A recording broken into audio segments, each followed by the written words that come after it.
Cake আর সাতকাহনে সকলকে স্বাগতম। আশা করি তোমরা সবাই খুব ভালো আছো, আমরাও ভালো আছি। ঘরে বানিয়েছিলাম পেঁপে আলু দিয়ে কাতলা মাছের ঝোল। একদম সাধারণ, কিন্তু গরম ভাতের সঙ্গে লাগে একদম অসাধারণ। তাহলে আসো দেখে নিই কীভাবে করলাম, সঙ্গে থাকো। পেঁপে আলু দিয়ে কাতলা মাছের ঝোল করার জন্য সবার প্রথমে কাতলা মাছগুলোতে নুন হলুদ মাখিয়ে রেস্টে রেখেছিলাম। আর এখানে এখন কড়াইতে তেল গরম করে মাছগুলোকে এক এক করে দিয়ে দিলাম। মাছগুলোকে এখন একটু লালচে রং ধরিয়ে ভেজে নিতে হবে। এখানে এক পিঠ মাছ ভাজা হয়ে গেছে, মাছগুলোকে দেখো উল্টে দিচ্ছি। খুব সুন্দর করে বেশ একটা লালচে রং ধরেছে মাছের গায়ে।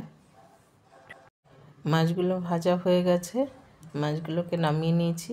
এখন ওই তেলের মধ্যেই ফোড়নে দিয়ে দিলাম শুকনো লঙ্কা আর জিরে। ফোড়ন থেকে বেশ সুন্দর একটা গন্ধ বেরোলে তখন এর মধ্যে দিয়ে দেবো আলু। আলুগুলোকে একটু ভেজে নিতে হবে। আলু আমি একটু লম্বা শেপে কেটেছি, তাই পেঁপেগুলোকে একটু লম্বা শেপে এইভাবে কেটে নিয়েছি। আর এদিকে দেখো আলুটার গায়ে বেশ লালচে রং ধরে গেছে, ভাজা হয়ে গেছে। এর মধ্যে তখন দিয়ে দিয়েছি পেঁপে দিয়েও আলুর সঙ্গে খুব ভালো করে ভেজে নিতে হবে। দিয়ে দিলাম স্বাদ অনুযায়ী নুন আর হলুদ। বেশ এখন আর একটু খুব ভালো করে ভেজে নেব। নুন হলুদ দিয়ে পেঁপেটাকে আর আলুটাকে সঙ্গে খুব ভালো করে একটা লালচে রং ধরিয়ে ভেজে নিতে হবে।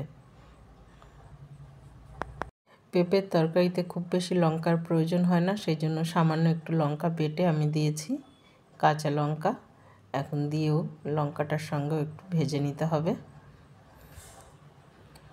দেখো পেঁপে এবং আলু দুটোই কিন্তু খুব ভালো করে ভাজা হয়ে গেছে। এখন এর মধ্যে দিয়ে দেব গরম জল। অবশ্যই রান্নায় গরম জল ব্যবহার করো, তাহলে তরকারির স্বাদ কিন্তু ভালো হয়। এখন সবজির সঙ্গে গ্রেভিতে খুব ভালো করে জাল করে নিতে হবে। জাল হয়ে গেলে তখন এর মধ্যে দিয়ে দেব মাছ। সবজি আর মাছকেও একসঙ্গে খুব ভালো করে একটু জাল করে নেব।